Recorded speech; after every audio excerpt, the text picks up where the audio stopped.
Hello मेरे YouTube family, कैसे हो आप सब। आशा करते हो कि आप सब अच्छे होंगे।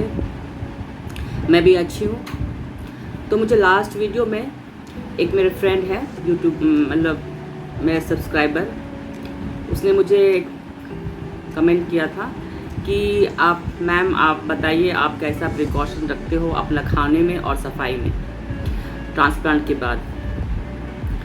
तो मैं आज उसी के बारे में बताने जा रही हूँ। लेकिन हिमी, मैं पहले भी आपको बताई थी, वीडियो डाली हूँ प्रिकॉशंस के लिए, तो आप तो वहाँ देखे होंगे। फिर भी आपका रिक्वेस्ट है कि आप जानना चाहती हो कि आप सफाई में और खाने पीने में क्या क्या आप मैं यूज़ करती हूँ, कैसा करती हूँ। तो मैं आज आपको बताती हूँ कि खाने में मैं ज़्यादातर सब्ज़ी खाती हूँ आजकल, क्योंकि डॉक्टर ने मुझे मना किया है नॉनवेज खाने के लिए। तो मैं ज़्यादातर मैं वेज खा रही हूँ। वेज में मैं खाती हूँ, सभी चीज़ खाती हूँ वेज में, जैसे कि परवल, पटल खाती हूँ, भिंडी खाती हूँ, बीन्स खाती हूँ, गाजर खाती हूँ, और लौकी लौकी तो मैं ज़्यादा खाती हूँ। कम से कम लौकी 2-3 बार मैं हफ्ता में खा ही लेती हूँ। मुझे लौकी बहुत पसंद है। दाल में मैं मूंग दाल खाती हूँ, और ज़्यादातर सब्जी सब यही सब मैं खा रही हूँ। अब फूल गोभी कभी कभी खाती हूँ, बंधा गोभी भी खाना है वो भी खाती हूँ, लेकिन अब फूल गोभी भी खाती हूँ। तो ये सब चीज़ मैं सब खा रही हूँ। और हालांकि मेरा पोटेशियम अभी लो है, लो मैंने से नॉर्मल है। तो ऐसा नहीं, कभी कभी मैं सब्जी को बॉईल कर लेती हूँ, कम से कम एक बार गर्म पानी में बॉईल करके उसको निकाल देती हूँ, ताकि जो भी पोटेशियम ज़्यादा रहेगा, जिसमें ज़्यादा पोटेशियम रहता है वो थोड़ा कम हो जाता है। तो ऐसे मेरा तो शुगर नहीं है, इसलिए मैं आलू भी खाती हूँ कभी कभी, लेकिन डेली नहीं खाती हूँ आलू। और करेला खाती हूँ, करेला मुझे बहुत पसंद है। करेला इसलिए खाती हूँ कि सब लोग बोले थे कि मेडिसिन लेने के बाद आपका शुगर लेवल थोड़ा से बढ़ेगा, तो मैं इसलिए करेला, मुझे ऐसे भी पसंद है कड़वा चीज़, तो मैं ऐसे भी करेला मैं खाती हूँ। और कभी कभी उसको फ्राई करके खाती हूँ, और तेल मैं बहुत कम डालती हूँ। और सब्जी में यही सब मैं खा रही हूँ, डेली का सब्जी यही सब है मेरा। और चावल, दिन में मैं चावल खाती हूँ, और शाम के समय में रोटी खाती हूँ, रोटी और सब्जी। और सुबह में मैं रोटी खाती हूँ, नाश्ता में रोटी खाती हूँ। कभी कभी पराठा खाती हूँ। पराठे में हल्का सा ऑयल डाल के खाती हूँ, ऐसे नहीं कि कभी कभी मतलब सूखा रोटी नहीं खाती हूँ, कभी कभी पराठा डालती हूँ। तो कभी कभी खाती हूँ पराठा, तो उसमें थोड़ा सा ऑयल डाल के पराठा बना के खाते हैं। और नाश्ता में सुबह में खाती हूँ क्या बोलते हैं, सूजी। सूजी का कभी छिलका रोटी होता है, उसको मैं बना के खाती हूँ, और सूजी का उपमा खाती हूँ। तो ये सब मैं खाती हूँ नाश्ता में। तो और दिन में खाना में वही, लंच में वही मेरा चावल रहता है और सब्जी रहता है, यही सब मेरा है। मेरा यही सब मैं खा रही हूँ। अभी मैं वेज नॉन वेज एकदम नहीं छू रही।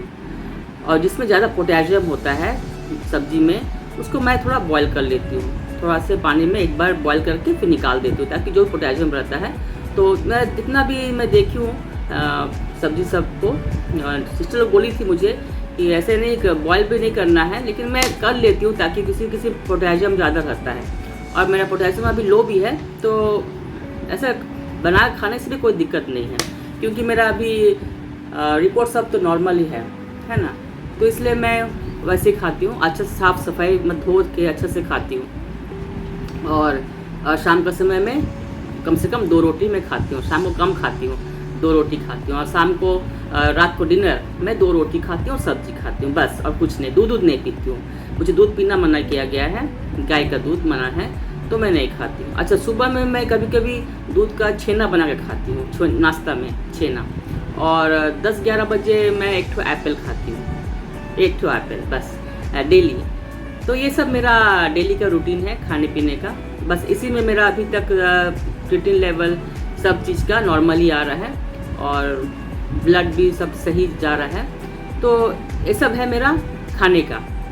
और साफ़ सफाई के बाद तो ये है कि मैं अपना रूम को हमेशा साफ़ रखती हूँ, रोज़ उसको पोछा करती हूँ। और मेरा रूम को मैं डस्ट उस्ट जो भी रहेगा मैं उसको अच्छे से पोछती हूँ। ये मेरा पूरा रूम है, तो मैं हमेशा अपना रूम को नीट एंड क्लीन रखती हूँ। और मेरा बेड को, मेरा बिस्तर में कोई नहीं सोता है, मैं अकेले सोती हूँ मेरे बेड में। और कम से कम 2 दिन में मैं बेडशीट चेंज करती हूँ, तो ये सब मेरा साफ़ सफाई का है। और साफ़ सफाई तो बहुत कुछ होता है, जैसे कि टॉयलेट साफ़ रखना है। अब हमारे घर में तो एक टॉयलेट है, तो सब लोग जाते हैं एक टॉयलेट में, तो मैं हमेशा टॉयलेट को मैं दीदी साफ़ कर देती है रोज़ एक बार, है ना, पूरा अच्छा से साफ़ कर देती है। और टॉयलेट ऐसा होना चाहिए जहाँ पर एकदम गंदगी नहीं होना है, जो आप यूज़ करोगे, तो वहाँ हमेशा अच्छा से साफ़ रहना चाहिए। और ज़्यादातर पानी हमेशा फ्लो होना चाहिए, है ना, ताकि वहाँ पर कोई बदबू ना आए। और फिनाइल विनाइल से, डिटॉल से हमेशा साफ़ रखते हैं टॉयलेट सब भी। तो ये सब मेरा हाइजीन मतलब अच्छे से मेंटेन करते हैं साफ़ सफाई में, बाथरूम में, स्पेशली बाथरूम। और अपना रूम तो साफ़ रहता है, क्योंकि मेरा रूम में ज़्यादातर कोई नहीं आता है, कम ही आते हैं। और अभी तो मेरा 4 महीना होने जा रहा है, तो इसलिए मैं अभी फिर भी मैं अपना मेंटेन करती हूँ। कभी कभी कोई मेहमान आते हैं घर से अंदर, मतलब बाहर से कोई आते हैं, तो मैं अपना मास्क लगा के ही बात करती हूँ लोगों से, और एकदम क्लोज नहीं जाती हूँ, दूर से ही बात करती हूँ, चाहे मैं अपने रूम में रहती हूँ, मैं निकलती भी नहीं हूँ ज़्यादातर। और ऐसा नहीं है कि मुझे बात नहीं करना है, मैं बात करती हूँ, छत में जाती हूँ, घूमती हूँ। और अभी तो मैं ऑफिस भी जा रही हूँ, तो इसलिए ऑफिस जा रही तो और भी मुझे तो ध्यान रखना है, क्योंकि इन्फेक्शन का डर रहता है ना, इसलिए तो ये सब चीज़ है। तो मास्क में हमेशा मेरा लगा रहता है जब भी जाती हूँ बाहर। तो साफ़ सफाई यही है कि अपना रूम साफ़ करना है, रोज़ नहाना धोना है, रोज़ साफ़ा कपड़ा पहनना है, रोज़ अपने बेड को चेंज करना है। तो ये सब है साफ़ सफाई, और अपने आप में ध्यान देना है। यही है मेरा खाना पीना और साफ़ सफाई में, बस इसी को मेंटेन करना है अपने आप, ताकि आपको कोई इन्फेक्शन ना हो बस। और जो भी घर में आया कोई बीमार है, तो उससे आपको थोड़ा डिस्टेंस बना कर रखना है, जब तक उसकी तबीयत ठीक ना हो जाती हो, ना उसके रूम में आपको जाना है। यही सब देखना है साफ़ सफाई के लिए। तो ऐसा आप करोगे तो हमेशा आपका किडनी सही रहेगा, आपको कोई इन्फेक्शन नहीं होगा। अच्छा, और एक बात है फ्रेंड्स, कि मेरा लास्ट वीडियो में, पुराना वीडियो है, एक लड़का कमेंट किया था उसमें कि उसमें मुझे बोला गया था कि वहाँ पर मैं बताई थी कि आफ्टर ट्रांसप्लांट में क्या क्या रिस्क होता है, तो कैसा ध्यान रखना चाहिए अपना आफ्टर ट्रांसप्लांट, है ना। तो मैं बताई थी कि सेपरेट बाथरूम होना है, सेपरेट बेड में रहना है, साफ़ सफाई रखना है, ये सब रखना है। तो बहुत कुछ मैं बताई थी उसमें। तो उसमें एक लड़का कमेंट किया था कि मेरा 9 ईयर्स हो गया है, लेकिन आप जितना बोल रहे हो साफ़ सफाई के बारे में, प्रिकॉशंस के बारे में, उतना तो करना नहीं होता है। तो देखिए फ्रेंड्स, सबका बॉडी एक जैसा नहीं होता है, और हमारा अभी 1-2 महीना, 3 महीना, 4 महीना ही हो रहा है। मतलब आपको अर्ली स्टेज में ही आपको इन्फेक्शन का डर रहता है, और सबका बॉडी एक जैसा नहीं रहता है। किसी किसी का इन्फेक्शन तुरंत पकड़ लेता है बॉडी में, और किसी किसी का नहीं पकड़ता है। किसी का बॉडी स्ट्रांग रहता है, उसको नहीं पकड़ता है। तो उसका मतलब ये नहीं कि उसका 9 ईयर्स हो गया, मतलब उसका बॉडी स्ट्रांग है और अच्छा है, वो अच्छा मेंटेन किया है ना। तो अपने आप को, अभी उसका 9 ईयर्स हो गया, तो अभी मतलब पूरा बॉडी में सेट हो गया है उसका सब कुछ। और हमारा अभी तक फ्लक्चुएट हो रहा है मेरा रिपोर्ट, कभी क्रिएटिनिन ऊपर जा रहा है, कभी नीचे आ रहा है। तो ये सब हमारा हो रहा है। तो ऐसा मैंने बहुत पेशेंट को देखा है अपने आँखों के सामने में, जिसका जब मैं भुवनेश्वर में थी, तो वहाँ पर ऐसा हुआ कि मेरे बगल में एक लड़का था, वो भी डायलिसिस करने आता था, मतलब 25 ईयर्स का था वो। तो मैं उसको पूछी थी कि आप अभी तक ट्रांसप्लांट नहीं किए हो? तो बोलता है कि मैंने ट्रांसप्लांट कर चुका है एक बार, फिर मैं डायलिसिस में आ गया। मैं बोली कैसे?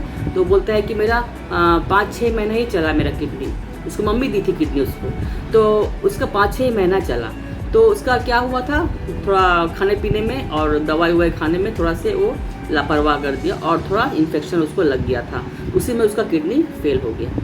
तो ऐसा होता है। तो आपको अर्ली स्टेज में ही आपको सतर्क रखना है, आपको मतलब बहुत ध्यान देना है। अगर आप ये सब ध्यान नहीं दोगे तो आपका फिर फ़ायदा क्या हुआ, इतना रुपया खर्च करके।